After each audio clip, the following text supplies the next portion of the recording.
Hello students, आज मैं प्रश्नावली 1B के क्वेश्चंस को लेकर आई हूँ, जिनमें से कि पहला क्वेश्चन है कि निम्नलिखित संख्याओं को अभाज्य गुणनखंड के रूप में व्यक्त कीजिए।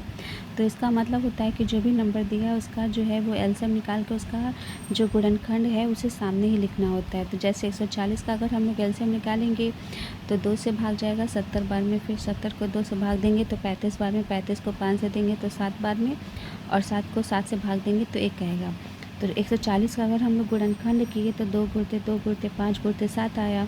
फिर 2 को 2 बार लिखेंगे पावर के रूप में और गुणते 5 गुणते 7 होगा, और यही इसका आंसर भी होगा अभाज्य गुणनखंड के रूप में। अगला है 156 है। तो जैसे 156 का अगर एलसीएम निकालेंगे तो 2 से भाग देंगे तो 7 बार में जाएगा, फिर 8 बार में जाएगा, फिर 2 से भाग देंगे तो 2 3 6 और 2 9 18, फिर 3 से जाएगा तो 3 एकम 3, 3 तिली के 9, फिर 13 जो है वो 13 से ही कटता है, तो इसलिए 13 को 13 से भाग देंगे तो 1 आएगा। तो इसलिए 156 का जब गुणनखंड करेंगे तो 2 गुणते 2 गुणते 3 गुणते 13 आएगा, और इसमें 2 जो है वो 2 बार आया है, और गुणते 3 गुणते 13, यही इसका अभाज्य गुणनखंड होगा। इसी तरह अगर 3825 का एलसीएम निकालेंगे तो उसका जब गुणनखंड करेंगे एलसीएम निकाल के तो वो आएगा 3 गुणते 3 गुणते 5 गुणते 5 गुणते 17। इसमें 3 जो है वो 2 बार है, 5 गुणते 2 2 है, और 17 है, और यही इसका अभाज्य गुणनखंड होगा। इसी तरह अगर 5005 का अगर एलसीएम निकालेंगे तो उसका जो अभाज्य गुणनखंड होगा वो होगा 5 गुणते 7 गुणते 11 गुणते 13। इसी तरह 7429 का गुणनखंड करेंगे तो 17 गुणते 19 गुणते 23 होगा।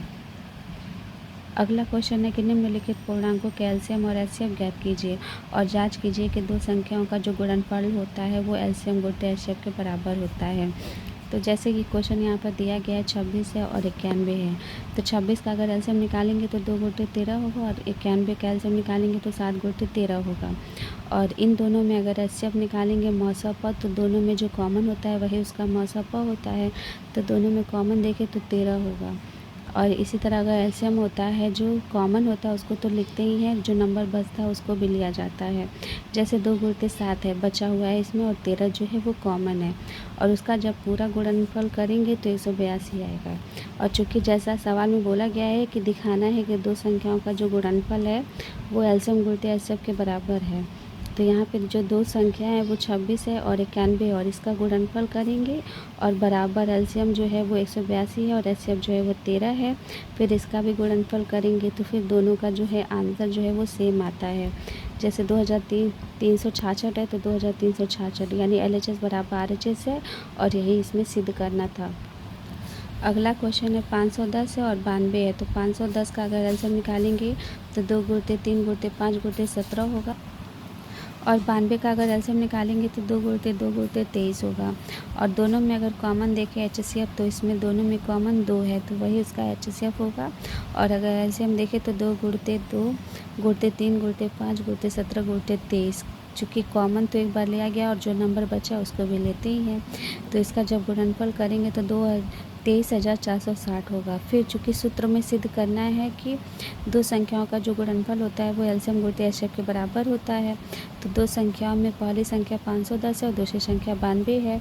इसी तरह अगर एलसीएम देखें तो 23,460 है और एचसीएफ जो है वो 2 है, तो इसका दोनों का अगर हम गुणनफल करेंगे तो दोनों का आंसर सेम आएगा और एलएचएस बराबर आरएचएस हो जाएगा। फिर अगला जो क्वेश्चन है वो है 336 और 54 है। 336 का एलसीएम निकालेंगे तो 2 गुणते 2 गुणते 3 गुणते 7 होगा, और 54 का एलसीएम निकालेंगे तो 2 गुणते 3 गुणते 3 गुणते 3। तो इसका अगर एचसीएफ निकालेंगे तो 2 और 3 कॉमन मिल रहा है तो 6 होगा, और एलसीएम जो निकालेंगे तो उसका जो है वो हम 3024 होगा। और चूँकि सूत्र प्रूफ करना था तो दो संख्याओं का जो गुणनफल होता है वो एलसीएम गुणित एचसीएफ के बराबर होता है, तो दो संख्याओं में पहली संख्या 336 और दूसरी संख्या 54, और उसका जब गुणनफल करेंगे तो 6 का गुणा ये 3024 से गुणा करेंगे तो दोनों का सेम आंसर आएगा और एलएचएस बराबर आरएचएस हो जाएगा। इसी तरह तीसरा क्वेश्चन है कि अभाज्य गुणनखंड विधि के द्वारा एचसीएफ और एलसीएम ज्ञात कीजिए। तो जैसे कि पहला नंबर दिया है 12 है, 15 और 21 है। तो 12 का एलसीएम निकालेंगे तो 2 गुणते 2 गुणते 3 होगा, और 15 का अगर एलसीएम निकालेंगे तो 3 गुणते 5 होगा, और 21 का जो है वो 3 गुणते 7 होगा। अगर एचसीएफ देखें मौसा पर तो तीनों में जो कॉमन होगा वही उसका आंसर होगा, तो तीनों में कॉमन तीनों में कॉमन 3 है तो एचसीएफ जो होगा वो 3 होगा और एलसीएम जो होगा वो 3 तो कॉमन है ही, और बचा हुआ नंबर 2 गुणित 2 गुणित 5 गुणित 7 है, और गुणा करेंगे तो 420 आएगा। तो इसका एचसीएफ जो है वो 3 और एलसीएम जो है वो 420 होगा। अगला जो क्वेश्चन है उसमें है 17 है, 23 है, 29 और इन सबका अगर अभाज्य गुणनखंड करेंगे तो 1 गुणित 17 फिर 1 गुणित 23 और 1 गुणित 29 होगा। चूँकि इन सब में जो कॉमन है वो 1 है तो वही उसका एचसीएफ होगा, और एलसीएम में जो है 1 तो कॉमन है, ये बाकी तीनों नंबर लेके गुणा करेंगे जो कि आंसर देगा 11,339। अगला क्वेश्चन है 8 है, 9 है, 25। 8 का गुणनखंड करेंगे तो 2 गुणित 2 गुणित 2 होगा, 9 का करेंगे तो 3 गुणित 3 और 25 का करेंगे तो 5 गुणित 5। तो चूँकि इसमें कॉमन जो है वो कुछ नहीं मिल रहा है तो इसीलिए 1 हम लोग सब में ले सकते हैं। तो जो इसका एचसीएफ होगा वो 1 होगा, और एलसीएम जो होगा वो पूरे नंबर्स को लेके गुणा करेंगे तो 1800 होगा। और अगला चौथा क्वेश्चन है कि यदि एचसीएफ जो है वो 306 और 657 का 9 दिया है तो उसका एलसीएम बताइए। तो चूँकि एचसीएफ जो है वो 9 दिया है और एलसीएम पूछा है तो सूत्र होता है दो संख्याओं का गुणनफल बराबर एलसीएम गुणित एचसीएफ। तो दो संख्या में 306 है और 657 है, और बराबर एलसीएम पूछा है और एचसीएफ दिया है 9। तो एलसीएम निकालेंगे तो 306 गुणित 500 657 बटा में 9 होगा।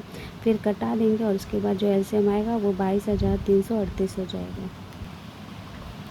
अगला क्वेश्चन है कि यदि एचसीएफ जो है वो 225 और 60 का जो है वो दिया है 225 गुणित 5 माइनस 10x के रूप का, तो x का मान ज्ञात कीजिए। तो जैसे कि दो नंबर दिया है 225 और 60, और उसका अगर हम एचसीएफ निकालेंगे तो कॉमन अगर देखें तो 3 और 5 दिख रहा है, तो इसका जो एचसीएफ होगा वो 15 होगा। लेकिन जो क्वेश्चन में दिया है कि एचसीएफ का मान यहाँ पर दे दिया है उसको हम लिख देंगे, और सवाल से हम एचसीएफ जो निकाले हैं वो 15 निकाले हैं।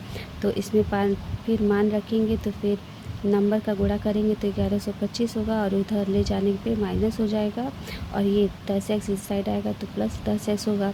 तो 10x बराबर 1110 होगा। फिर x बराबर जो मान निकलेगा वो 111 हो जाएगा भाग देने पे। अगला क्वेश्चन है कि यदि एचसीएफ 120 और 225 का 15 है तो एलसीएम बताइए। तो जैसे कि क्वेश्चन में दिया है कि एचसीएफ जो है वो 15 है और एलसीएम पूछा है, तो सूत्र हम लोग लगा देंगे कि दो संख्याओं का गुणनफल बराबर एलसीएम गुणित एचसीएफ। तो दो संख्या में पहली संख्या 120 है और दूसरी संख्या जो है वो 225 है, बराबर एलसीएम जो है वो पूछा है और एचसीएफ जो है वो 15 दिया है। तो एलसीएम बराबर 125 गुणित 225 बटा में 15 हो जाएगा, और इसे जब हल करेंगे तो 1800 उसका एलसीएम आएगा। अगला क्वेश्चन है कि नीचे दी गई आकृति में x और y का मान बताइए। तो जैसे कि ये फिगर में दिया गया है क्वेश्चन, और इससे हमें मान निकालना है।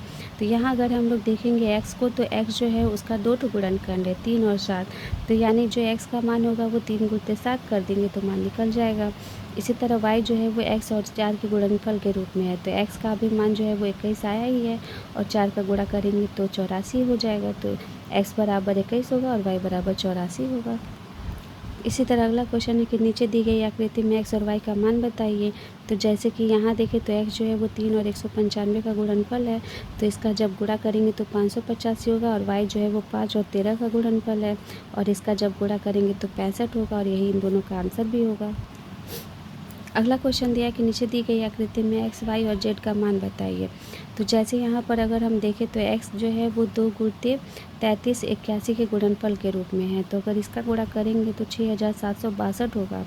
y जो है वो 7 और 161 के गुणनफल के रूप में है, तो y का मान जो होगा वो 7 गुणित 161 होगा, जो कि गुणा करेंगे तो 1127 होगा। लेकिन यहाँ पर 161 जो है वो 7 और z के गुणनफल के रूप में है, तो यहाँ पे अगर 161 बराबर लिखेंगे तो 7 गुणित जेड के गुणनफल के रूप में है। तो जेड का जब मान निकालेंगे तो 161 में 7 का भाग देंगे तो वो आंसर दे देगा 23।